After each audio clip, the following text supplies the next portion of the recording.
আলহামদুলিল্লাহ। সম্মানিত দর্শক, মহান রাব্বুল আলামিনের দরবারে অসংখ্য কোটি শুকরিয়া যে মহান রাব্বুল আলামিন আমাদেরকে তৌফিক দিয়েছেন দীর্ঘ 11টি মাস অতিক্রম করার পরে আজ পবিত্র মাহে রমজানের মাসে মহান রাব্বুল আলামিন আমাদেরকে রোজা রাখার তৌফিক দিয়েছেন, রাতের বেলা তারাবি নামাজ পড়ার সুযোগ করে দিয়েছেন। সম্মানিত দর্শক, মাহে রমজানের মাস অত্যন্ত গুরুত্বপূর্ণ মাস।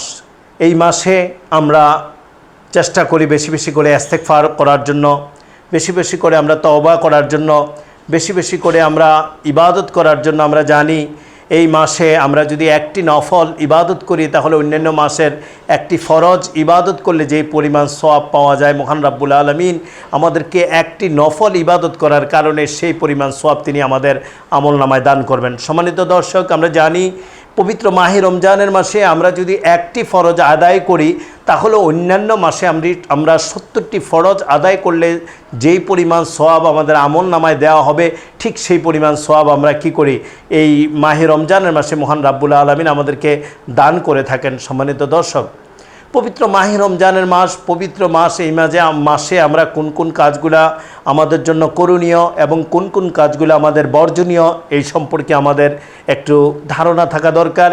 আমি আপনাদের সাথে একটু শেয়ার করছি আর একটু আলোচনা করছি। আমরা চেষ্টা করব এই কাজগুলা পরিপূর্ণভাবে আমরা যেন পালন করতে পারি।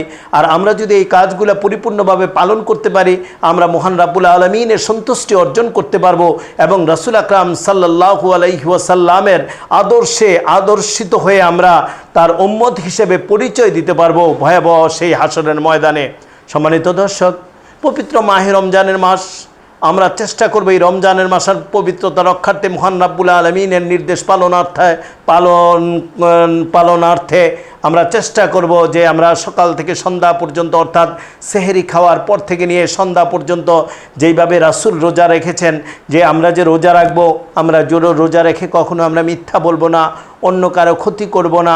সম্মানিত দর্শক, আমার রোজা রাখা অবস্থায় আমি যদি মিথ্যা বলি, রোজা রাখা অবস্থায় আমি যদি নামাজ না পড়ি, রোজা রাখা অবস্থায় আমি যদি যে 5 ওয়াক্ত নামাজ আমাদের উপর ফরজ করা হয়েছে সেই নামাজগুলো, যেমন বিশেষ করে রোজা রাখা অবস্থায় আমরা ফজর নামাজ পড়ে থাকি, জোহর পড়ে থাকি, আসর পড়ে থাকি। সম্মানিত দর্শক, এই 3 ওয়াক্ত নামাজ পড়ে থাকি, ইফতারের পর আমরা মাগরিব পড়ে থাকি, রাতের বেলা আমরা ঈশার নামাজের পরে সালাতুত তারাবি পড়ে থাকি। সম্মানিত দর্শক, যে সকল ফরজ নামাজগুলো রয়েছে সেই ফরজ নামাজগুলো যেন কোনোভাবেই আমাদের থেকে ছুটে না যায়। শুধু তাই নয়, সম্মানিত দর্শক, আমরা জানি যে নামাজ হচ্ছে আমাদের উপর ফরজ। ইসলাম ধর্মের যে 5টি স্তম্ভ রয়েছে, 5টি স্তম্ভের মধ্যে প্রথমে রয়েছে তন্মধ্যে কালিমা, নামাজ, রোজা, হজ, যাকাত। এই 5টি স্তম্ভের মধ্যে অন্যতম একটি স্তম্ভ হলো নামাজ। আর নামাজের পরপরই আমরা জানি যে রোজা। সম্মানিত দর্শক, এই রোজা পালন করতে গিয়ে আমরা চেষ্টা করব রাসূল যেভাবে রোজা রেখেছেন, সাহাবীরা যেভাবে রোজা রেখেছেন, তাবিরা যেভাবে রোজা রেখেছেন, তাবিরা যেভাবে রোজা রেখেছেন, আমরা চেষ্টা করব সেইভাবে আমাদের রোজাগুলা পালন করার জন্য। সম্মানিত দর্শক, রোজা এসেছে, আমরা শুধু যে নিজেরা ঠিকমতো খাওয়া দাওয়া করব, নিজেরা ঠিকমতো ইফতার করব, নিজেরা ঠিকমতো সেহরি খেলাম, কয়েক প্রকারের ইফতার দিয়ে আমার টেবিল একেবারে পুড়ে গেল। বাজারে যত রকমের ইফতার আছে সব ইফতার আমি রেডি করলাম, কারণ আমার অনেক টাকা পয়সা আল্লাহ পাক আমাকে দিয়েছে। ইচ্ছা মতো আমি ইফতার ক্রয় করে আমার পরিবার নিয়ে আমি কি করলাম, ইফতার করলাম। আমাদেরকে একটু চিন্তা করতে হবে, আমি তো ইচ্ছে মতো বাজারে যা পাইলাম তা দিয়েই কি করলাম, ইফতার করলাম। আমি কি একটা বার চিন্তা করেছি আমার পার্শ্ববর্তী ঘরে যারা ইফতার করছে, আমার সামনে যারা রয়েছে, আমার আত্মীয় স্বজন যারা রয়েছে, তাদের মধ্যে যারা অসহায়, তারা কি ঠিকমতো ইফতার করতে পারলো? তারা কি ঠিকমতো ইফতার করার যে আইটেমগুলো রয়েছে, তারা কি সেই আইটেমগুলো সংগ্রহ করতে পারলো? আমরা যেই সেহরি খেলাম, সেহরির মধ্যে আমরা বিভিন্ন ধরনের মাংস, মাছ, বিভিন্ন ধরনের ভালো খাবার আমরা রেডি করে আমরা সেহরি খেলাম। আমাদের আশেপাশে অসহায় যারা রয়েছে, দরিদ্র যারা রয়েছে, তারা কি ঠিকমতো সেহরি খেতে পারলো? এতিম যারা রয়েছে, যাদের বাবা মা পৃথিবীতে বেঁচে নেই, আমরা জানি অনেক বাবারা ছোট ছোট মাসুম বাচ্চাদেরকে রেখে অনেকে মৃত্যুবরণ করেন। তাদের পরিবারে যে সকল সন্তানগুলো রয়েছে, তারা কি ঠিকমতো ইফতার করতে পারলো, ঠিকমতো সেহরি খেতে পারলো? সামনে ঈদ আসতেছে, তারা কি ঈদের পোশাক ক্রয় করতে পারবে কিনা? সম্মানিত দর্শক, এই জন্য আমাদেরকে চেষ্টা করতে হবে। আমরা তো অবশ্যই আমাদের নিজেদের জন্য, আমাদের পরিবারের জন্য আমরা কি করব? অবশ্যই রমজান উপলক্ষে তাদেরকে আমাদের সাধ্য অনুযায়ী যতটুকু সম্ভব তাদের জন্য আমরা ইফতারের ব্যবস্থা করব, সেহরির ব্যবস্থা করব, এবং যেন আমরা সুন্দরভাবে যেন আমরা ঈদ, যে সামনে রোজার পরে যেই ঈদ উল ফিতর আসবে, ঈদ উল ফিতর উপলক্ষে আমাদের সন্তানের জন্য প্রত্যেকে আমরা কম বেশি কী করব? মার্কেটিং করব। সম্মানিত দর্শক, পাশাপাশি আমরা মাথায় রাখবো যে আমাদের আত্মীয় স্বজন, পাড়া প্রতিবেশী যারা রয়েছে, এতিম যারা রয়েছে, তারা ঠিকমতো ঈদের পোশাক কিনতে পারলো কিনা তাদের দিকে আমরা খেয়াল রাখবো, যে তারাও যেন সুন্দরভাবে হাসি খুশিভাবে যেন তারা ঈদ পালন করতে পারে। তাদের প্রতি আমাদের যে হক রায় রয়েছে আমরা চেষ্টা করব সেই হকগুলো পালন করার জন্য। সম্মানিত দর্শক, আমরা বাজার করতে যাই, আমরা অনেককে দেখেছি মাহে রমজান এসেছে, একেবারে সোয়াবিনের তেল এমনভাবে 8-10টা বোতল আমি নিয়ে গেলাম, আমি 20 কেজি আলু নিয়ে গেলাম, 10 কেজি পেঁয়াজ নিয়ে গেলাম, চনা বুট বাজারে যা আসে তাই অনেকগুলো নিয়ে আমি বাজারে ঘরের মধ্যে কি করলাম? রিজার্ভ রেখে দিলাম। কেন সম্মানিত দর্শক? আমরা কি বাজারে এই জিনিসগুলো পাবো না? আমি আর আপনি এইভাবে যে একটি দোকানে গিয়ে ইচ্ছা মতো সোয়াবিন তেল ক্রয় করলাম, ইচ্ছা মতো মশলা ক্রয় করলাম, অর্থাৎ বাজারে যে সকল পণ্যগুলো আমাদের দৈনন্দিন জীবনে প্রয়োজন হয় সেই জিনিসগুলো আপনার টাকা আছে বলে আপনি অনেকগুলা ক্রয় করে নিলেন।